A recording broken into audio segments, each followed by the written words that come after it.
Chapter 55. The Lodgers.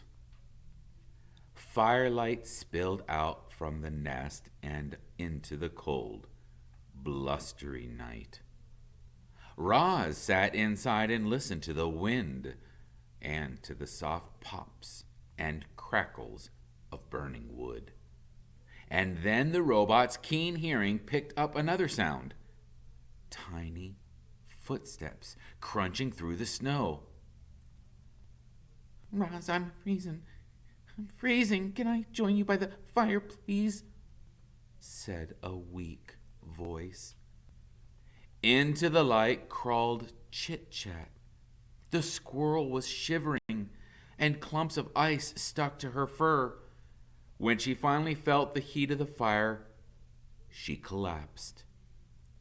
Roz picked her up off the floor, gently placed her on a warm stone, and let her sleep.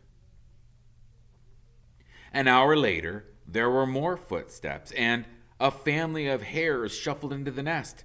They huddled together in a corner without saying a word. Pinktail the opossum was the next to arrive.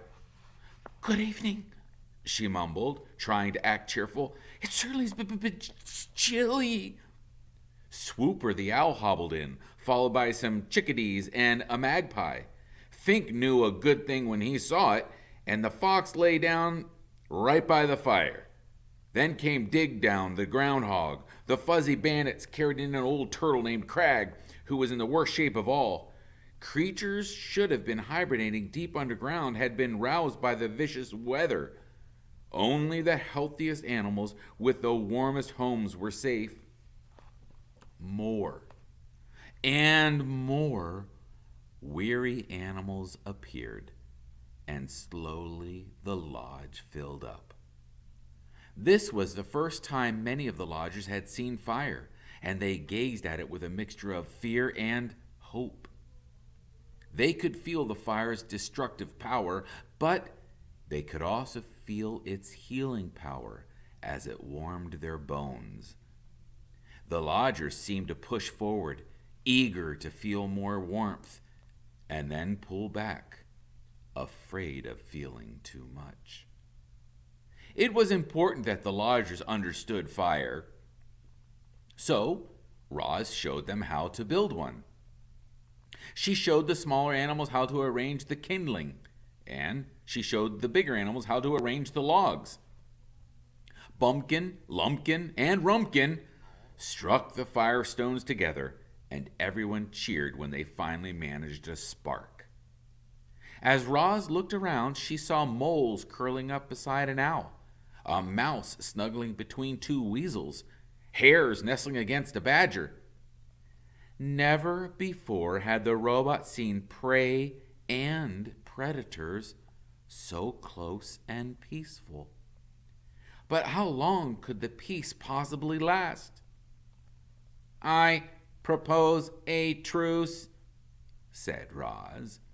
Like the dawn truce, everyone must agree not to hunt or harm one another while in my lodge.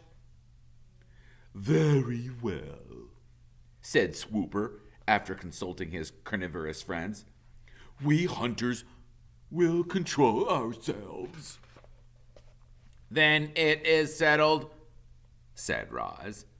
My home is a safe place for all. One by one, the lodgers each fell into a deep sleep. Even the nocturnal creatures, usually wide awake at that hour, gave in to the coziness of the nest. The robot stood out of the way and quietly tended to the fire as her guests slept through the night. Only when daylight was steaming in through the door did the lodgers finally begin to stir. You are all welcome to stay here as long as you like, said the robot as the animals rubbed sleep from their eyes. My home is your home. Thanks a lot, Roz. Fink carefully stepped over a hare and a woodpecker on his way to the door. I don't think I would have survived another night on my own. It's just too bad we can't cram in a few more creatures in here. And the fox slipped outside. The robot looked down at the fur and the feathers that now carpeted the floor. The nest had been completely full that night. If any more animals showed up, they'd be left out in the cold. But Roz was not about to let that happen.